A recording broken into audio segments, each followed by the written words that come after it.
여러분 안녕하세요. 이제 저의 임신 소식을 너무 응원을 많이 해주시고 기도도 많이 해주셔서 정말 감사합니다. 이제 저 같은 경우는 3월 13일 이제 토요일에 이제 검진을 갔는데 아침 9시에 갔거든요. 이제 그래서 그때 이제 질 초음파를 보고 임신을 확인하게 됐습니다. 그래서 이렇게 사진도 보여주셨고요.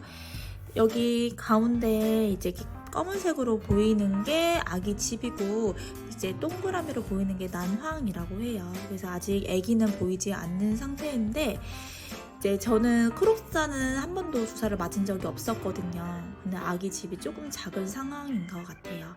그래서 아기 성장인자라고 표현하셨는데 크록사는 조금 매일매일 맞았으면 좋겠다 해주셔서 일주일 후에까지 이제 맞을 수 있는 크록산 주사를 처방을 해주셨고 프롤록테스도 이틀에 한 번씩 맞았었는데 매일매일 맞는 걸로 바꿔주셨고 프로기노만은 이제 끊었고 질정은 하루 3번 똑같이 복용을 하도록 했습니다. 교수님께서는 조금 오버하시는 스타일이시거든요. 그래서 이제 제 생각에는 저는 나이는 비록 조금 다른 산모들에 비해서 어리지만 다낭성도 있고 성근증이 있어서 이제 성근증은 자궁 내에 문제가 아니라 자궁을 구성하는 그 근육층이 다른 사람들보다 이렇게 비대해진다고 해야 되나? 이제 그래가지고 자궁 자체가 커진다 그래요.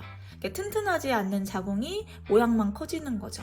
그러면 배아의 착상에도 도움이 안 되고 설령 임신이 됐다고 해도 유지가 조금 어렵다고 얘기를 들어가지고 안인병원에 이제 내원을 하게 된 건데 그래도 지금까지는 배아도 최고다, 최상급이다 막 이렇게 말씀해 주시고 잘 될 거다, 임신 한 번에 될 거다 이렇게 응원을 해주셨는데 이거 딱 토요일에 보고 임신 딱 확인해서 이렇게 임산부 수첩도 주시고 뭐 임신 확인서도 이제 그때 주시거든요. 그리고 바우처 받는 것도 설명을 쭉 해주시는 그런 날인데도 표정도 어두우신 거예요.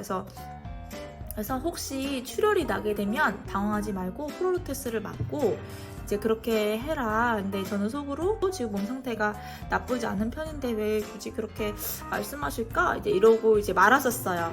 저는 막 기쁜 나머지 이제 이거를 들고 근데 아직 부모님한테는 말씀을 안 드렸거든요. 혹시나 해가지고 안정기에 접어들면 말씀을 드리려고 이제 그러고 아침 진료를 잘 받고 근데 교수님은 좀 걱정이 됐었나 봐요. 뭐 엽산 주사를 이제 엉덩이에 맞는 주사가 있는데 비급여고 5만 원이더라고요. 근데 그것도 이제 갑자기 탁 맞으라고 해주시고 이제 그런 부분이 있었고 그리고 집에 오니까 딱 12시 정도, 12시 반 정도 되는 거예요. 그래서 화장실 가려고 딱 봤는데 피가 이제 묻어 있는 거죠, 팬티에. 그래서 너무 깜짝 놀라서 바로 병원에 전화를 했는데 병원이 닫았더라고요. 저는 이제 의원급 병원을 다니고 있어가지고 다행히 그날 오후 5시나 6시 정도에 이제 피가 멈췄어요. 막 콸콸콸 쏟아지는 피는 아니었고 소량씩 좀 찍어서 나오는 피였는데 그렇다고 막 갈색은 아니었어요. 그래서 새빨갛다고 또 하기도 좀 애매한데 이제 그런 피는 아니었고 양은 팬티 라이너로 한 3장 정도? 네, 팬티 라이너 한 장 한 장 막 꽉 채우는 그런 피는 아니었고 한 4분의 1 정도 적시어 있는 팬티 라이너를 한 3장 정도 갈았고요. 이제 그날 아침에 또 바로 설명을 들었으니까 프롤로텍스 또 바로 한 방 맞고 질정도 넣고 계속 누워 있었죠, 주말 내내. 그리고 이제 월요일 땡치자마자 전화를 드려서 이제 초령이 피가 있었다 설명을 드렸더니 걱정하실 건 아니지만 너무 걱정되시면 오늘 병원 내원하시라고 하셔가지고 회사에 이제 조퇴를 달고 오전 중에 병원에 가게 됐습니다. 그래서 이제 산모 수첩이 무색하게 너무너무 이제 걱정이 돼서 이제 가서 초음파를 다시 봤는데 분명히 토요일까지도 안 보였던 아기가 이제 보이더라고요. 여기 이제 아기가 이제 있는 거거든요.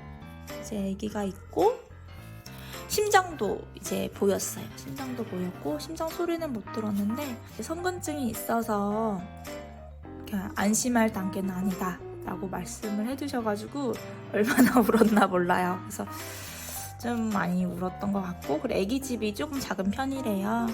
그러니까 아까 말씀드렸던 것처럼 성근증이 있어서 이제 근육이 너무 단단한가? 애기집이 이렇게 좀 뿌리처럼 쭉쭉 뻗어나가야 되는데 그런 게 조금 부족해 보인다. 그래서 큰 옵션을 준 거니까 매일매일 열심히 맞아라 이렇게 해주셨고, 아 이게도 우리 애기가 될 애기면 끝까지 붙어 있을 거고 그리고 잘 될 거니까 너무 걱정하지 말자. 그러니까 혼자 마인드 컨트롤하면서 바로 또 동대문 보건소로 갔습니다. 왜냐면 임산부 빼박 임산부를 되기 위해서 등록 서비스가 있다고 해가지고 이제 알아보고 갔는데 좀 괜히 갔나 싶을 정도의 뭐 아무것도 없어가지고 굳이 1시간 운전해서 갔거든요. 지금 코로나 때문에 원래 임산부 등록을 하게 되면 산전 서비스가 있다고 해요. 그러니까 산전 검사를 원래 일반 병원에서 하게 되면 뭐 10만 원, 20만 원 이렇게 들게 되는데 그거를 이제 무료로 하게 되고 뭐 여러 가지 상담이라든가 그런 게 진행이 된다고 하는데 이제 그게 다 취소가 된 거죠. 그래서 뭘 받았냐면요. 가제손수건 네, 가제손수건 받으러 제가 1시간 동안 이제 간 거여서 이제 3장 받았고요. 그리고 엽산도 딱 이제 2통을 받았습니다. 이게 하나에 30알씩 들어있는 건데 2통 이제 받았고, 그리고 여기 아까 등록 서비스에 보면은 임신 16주에 한 번 다시 오래요. 그러면 철분을 줄 거니까 다시 오라고 하고, 또 이제 소급은 절대 안 되니까 꼭 16주에 18주에 시간 맞춰서 와야 된다. 그리고 이 주수 기준은 임신 확인서를 주면은 분만 예정일이 뜨거든요. 그 기준으로 해서 주수를 계산하는 거기 때문에 이제 그렇게 진행을 하라고 말씀을 해주셔서 철분 받으러 제가 또 가야 되나 이런 생각을 좀 하게 되는 사건이었습니다. 그리고 이것도 받았고요. 귀엽네요.